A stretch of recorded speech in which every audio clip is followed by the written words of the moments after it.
Tere hommikust, head sõbrad ja tere tulemast Eesti kõige suuremale turunduskonverentsile, ma julgen väita kõige kihvtimale konverentsile üleüldse Eestis. See on Password 2022.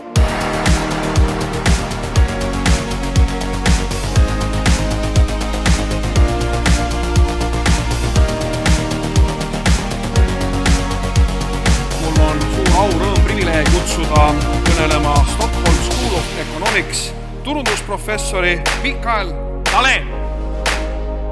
That's like the harsh truth. Ja sellel aastal läheb aasta turundustiimi auhind Elisa Eestile. Mis on see sihttegevus, millele me tahame optimeerida? Tegemist on Norrast siia spetsiaalselt kohale tulnud tehisintellekti eksperdiga Heli Hauge.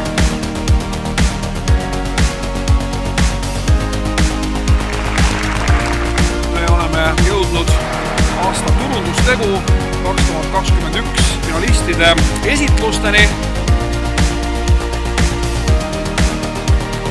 Meil on nii hea meel siin olla riigistide ja teiste ideede keskel.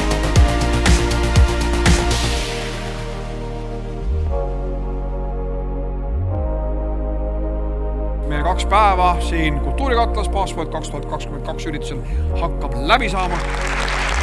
Suur tänu kõigile toetajatele. Need on Adform, Atria, Creditinfo, Koos, EAS, Elisa, Fatser, GoTravel, Level Up, Liviko, Olympic, Philip Morris, Piletilevi, Rail Baltic, Taltech, TV3 ja tere kohtumiseni juba aasta pärast siinsamas Kultuurikatlas Password 2023. Kõike kaunist ja ilusat saabuvat kevadet!